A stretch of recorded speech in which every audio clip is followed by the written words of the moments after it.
Okay, magandang araw po sa inyo mga kaibigan, mga giliw na taga-subaybay. Ito pong muli ang inyong kapanlingkod, Marraro po at your service. Nandito po tayo sa Medalla High School, dito sa San Jose, Occidental Mindoro, kung saan ginanap po itong isang napaka prestigiyosyong programa ng ating education, ng Department of Education, at napakaganda po nito. Ngayon, marami tayong nalaman dito at mamaya huwag kayong bibitiw at ibibigay po namin sa inyo yung detalye nito, makakausap natin ng isa sa mga gumagawa o yung nag-spearhead nitong programa nito. Huwag kayong bibitiw, eto na, pakinggan po natin. So, unang-una, magandang hapon sa ating lahat. At katatapos lamang po ang aming 2024 Division Schools Press Conference na ginanap po dito sa San Jose Occidental Mindoro, at ang naging host po ay ang Pedro T. Minjola Sr. Memorial National High School sa pangunguna po ng kanilang masipag na principal, Sir Jess Echebare. Bakit po ginagawa yung mga ganitong activities?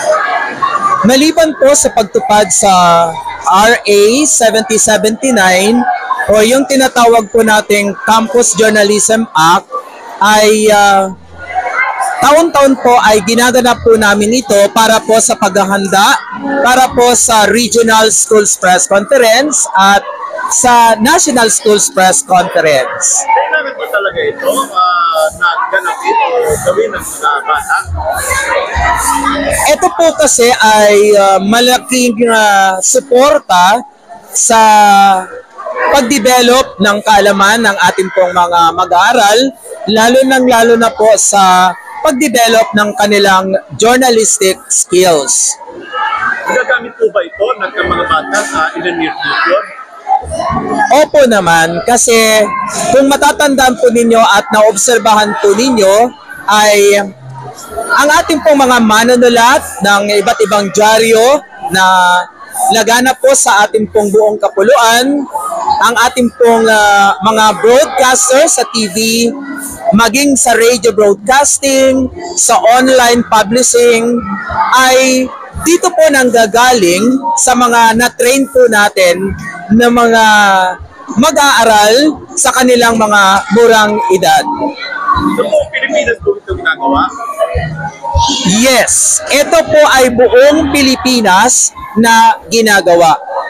Ang regional press con po namin ay nakatakda na ganapin nitong Mayo 21, 22 to 23. At ang ating pong National Press Con ay gaganapin naman sa July. Ito po bang ginagawa nito? Meron po itong sariling curriculum o ito isang special lamang na gawain? Katulad din po ng mga pampalarong pambansa, pampaaralan, pang-rehiyon, pang-lalawigan, ganito rin po yung ginagawa natin sa journalism. Subalit ay may maliwanag po na may mga paaralan po na nag-o-offer ng special program on journalism. So ito po mga ginagawa na ito ay talaga masasabi natin ito yung pagbubog sa kanila at napaglulat na tungkol dito sa industriya ng journalism. Definitely, yes po.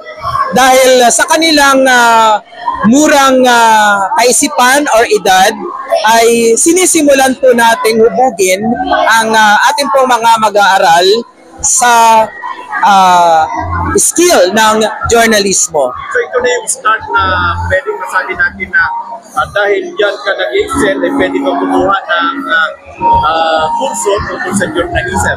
Yes, dito rin natin din-develop at nalalaman din ng ating po mga mag-aaral kung mayroon po ba sila or nakalinya sila sa pagkuha ng journalism. Sino po ngayon ang mga nagwagi kung natin, nag-overall champion? So, ang nag-overall champion po sa secondary ay ang Rizal District. At ang nanguna po ngayong 2024 sa elementary ay ang San Jose South District. Okay, so ito pa yung kaunan. So paano nag-start ang kanilang tinatawag na training? Ito po ay nagsisimula sa school base. Pagkatapos po ng school base ay aangat po sa district. Pagkatapos po ng district, ito na pong tinatawag nating Division Schools Press Conference. Pagkatapos po nito, yung mananalo dito ay pupunta po ng Regional Schools Press Conference at yung mga mananalo po ay dadalhin naman po sa National Schools Press Conference. Sa National School Conference na talagang pambuong Pilipinas na talaga ito. Yes, sir. Nakaranas na ba ang Occidental Mindoro na mapasama sa national level? Taon-taon po ay marami po kaming naidadala sa National Schools Press Conference. Ang ibig pong sabihin nun, maraming panalo kami sa Regional Schools Press Conference. Dahil sa ngayon po ay yung first place lamang ang dinadala sa atin pong national. Ganon din po dito sa region ay yung first place din lang po ang amin pong dadalhin. Paano po natin na ano yung mga level na sinasabi natin na kanina may narinig ako best in outdoor, best in mga ganun po. Ano-ano po ito? Yung mga category. Mayroon po tayong 9 individual categories. Katulad po ng news writing, editorial writing, editorial cartooning, feature writing, science and technology writing, sports writing, copy reading, at saka column writing. Pagdating po sa group ay mayroon po tayong 4 na group. Katulad ng radio and script writing, yun po. Tapos may TV broadcasting tayo, may online publishing, at may collaborative desktop publishing. Ayun, okay. So, nasa inyo po ang pagkakataon, sir, para yung mga magulang nitong mga batang ito na nag-join sa ganito, dahil siyempre, unang-una, pag-uwi ng mga batang ito, may dadadala mga certificate, mga awards, ano po, nasa inyo po ang pagkakataon, sir, para may paniwanag pa ng higit sa ating mga magulang na nanonood ngayon na yung kanilang mga anak ay kasama po dito. At doon sa mga estudyante na na-encourage natin sila sa ganitong sa ganitong uri ng pagsasanay. Yes, Sir Mararo. Unang-una talaga ay bilang proponent ng activities na ito, kasama ko po ang aking kasamahan sa Division Office at si Sir Ed Eliarma, at ganun din po ang aming CID Chief Dr. Raquel Hiraw, at ang aming pong ASDS Sir Arnie Ventura, at ang aming pong ulo ng division, ang ating pong SDS Loida Adornado. Ay buong puso po kaming nagpapasalamat sa lahat po ng mga magulang na pinayagan po ang kanilang mga anak upang maging kabahagi nitong ating pong pagdaraos ng 2024 DSPC.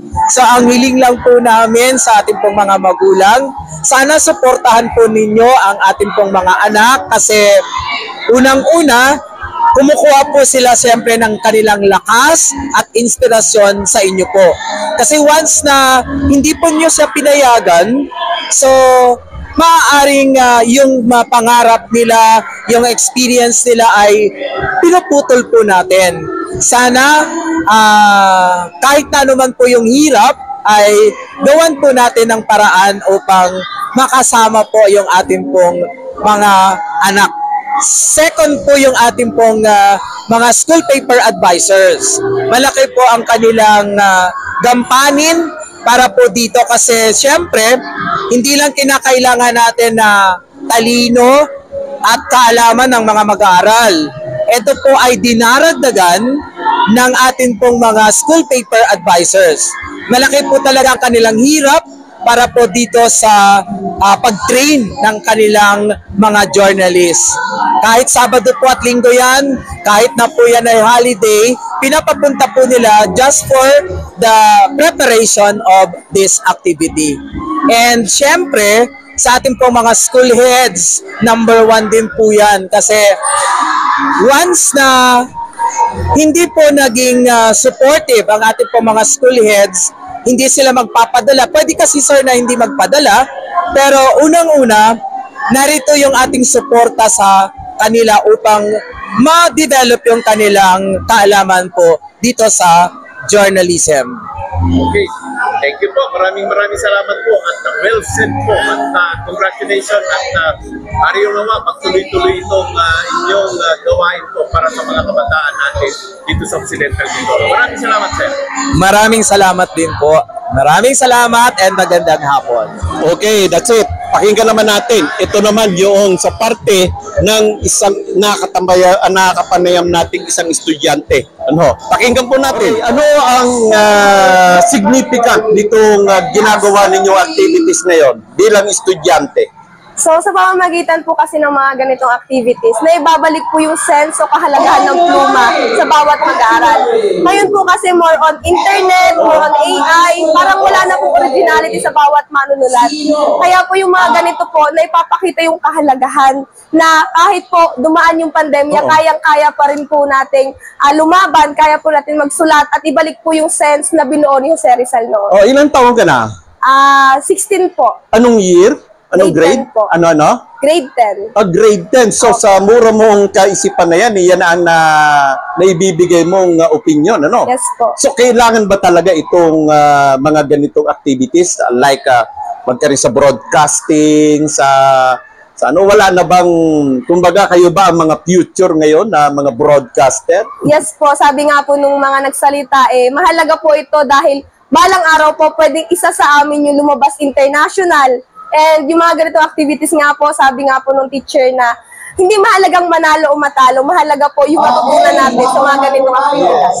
O ano sa tingin mo ba ang broadcasting ngayon? Yung mga katulad ng mga reporter, na katulad namin, reporter, broadcaster, anchor, sa tingin mo ngayon, ano ang kaibahan ninyo?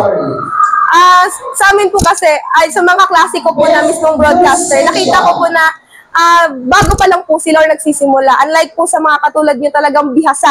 Nakakalungkot nga lang kung isipin na may mga best na di ba po gumagamit sila ng AI. So parang nakakalungkot po isipin na pinapalitan ng AI yung mga tao na kayang-kaya namang, hindi kayang pantayan ng AI yung kayang gawin ng mga reporter po katulad nyo. Ayun, okay. Ikaw bilang mag-aaral ngayon, malayo pa ang aabutin mo, no? Ikaw ba ay nakatakda o gusto mo talagang maging kabahagi o maging isa sa maging parte ng broadcast industry? Ay, masaya po yun kasi, sabi nga po, yung pagsulat is the way din po ng pagpapakita o pagsasabi ng boses sa bawat mamamayan. Yes. So, kung ako po ibibigyan ng pagkakataon, gagamitin ko po yung talent na binigay sa akin ng Lord para gamitin yung pluma, para buksan pa po yung mga kaisipan na iba pong mamamayan. So, sabi nila mahirap daw. Ano sa tingin mo? Mahirap po sa simula, pero pag-aaral at pagpupursigihan, kakayanin po. Sabi nga po, laban ng laban, sugod ng sugod. So, tingin mo ba kailangan may passion? Yes po, kasi po ako po nagsusulat. First time ko pong lumaban ngayon at wala po akong idea. So, dahil po sa passion ko na magsulat, nagtanong po ako, nag-research po ako para kung ano po yung gagawin ng mga techniques para manalo. O, sa ano naman lang nag-udyok sa'yo? Yung pangarap po siguro na magsulat at magulat nga po sa ibang kabataan. O, ano ngayon may mensahe mo sa mga kabataan na kapwa mo na ngayon ay nanonood at nakikinig? Huwag tayong sumuko, laban lang ng laban. Gamitin natin yung pluma para isingin yung mga nakapikit na isipan ng mga kapwa natin mag-aral. Huwag nating hayaan na sakupin tayo ng teknolohiya, kundi gamitin natin yung pluma at kaisipan natin para sabihin na kaya natin at as a human, kaya natin talunin kung anong kayang gawin ng robot. Okay, thank you. Thank you din po. Maraming salamat po at sa lahat po ng mga nanonood, please like, follow and share itong ating program nito. Sana meron tayong natutunan dito sa ating pag-cover o pagsasaimpapawid nitong tinatawag na Division School Press Conference. Thank you and bye-bye. Ito pong muli ang inyong manlingkod, Mararo po at your service na nagsasabi sa inyo, Vox Populi, Vox Dei. Ang tinig ng tao ay tinig ng Diyos. Hanggang sa muli. Kayo'y nakikinig kay Mararo at your service.